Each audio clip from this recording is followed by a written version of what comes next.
Is there anyone in your life that you wish was a little bit fonder of you? Maybe a colleague or an in-law that you didn't make a great first impression on? Well, I have a trick that might turn things around.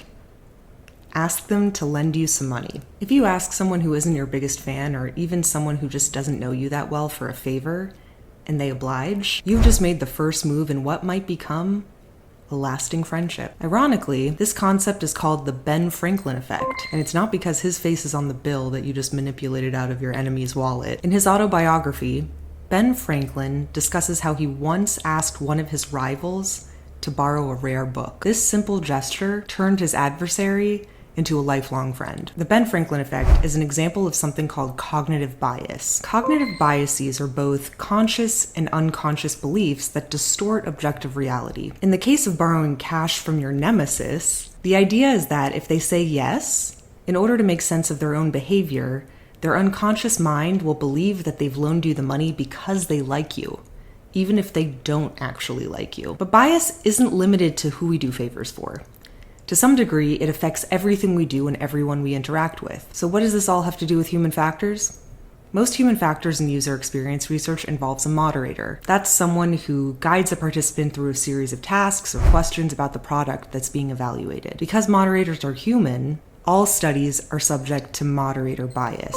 This can be extremely problematic because participants can pick up on and react to moderator bias, resulting in data that's more reflective of the moderator's beliefs than of the product that's being evaluated. So this video is going to focus on 3 tips for preventing moderator bias, and it might also help you reduce some of the bias in your everyday interactions. Tip 1. Identify your biases.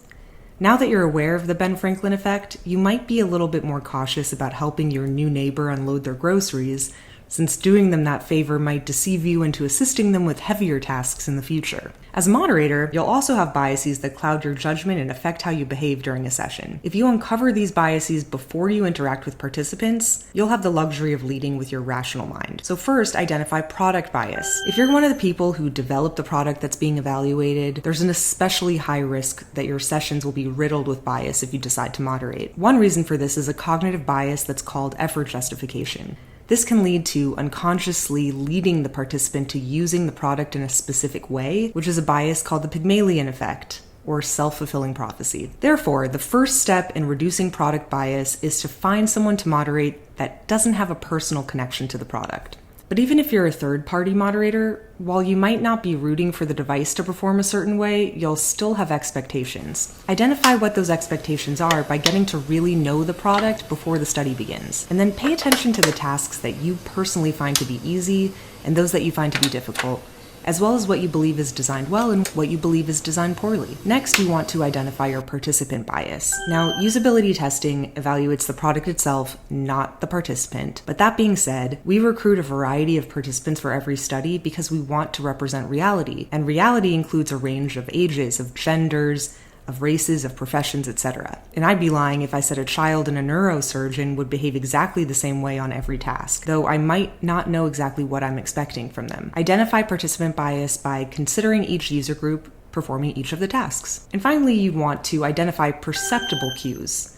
One way to do that is to ask a colleague to watch you moderate during a dry run or a pilot session. They might pick up on how you reply with "great" when a participant completes a task as intended, or how you ask questions more slowly when you're dealing with participants of a certain age, or maybe you open your eyes a little more widely during specific tasks. Being conscious of these impromptu words and body language will reveal biases that you might not have caught on your own.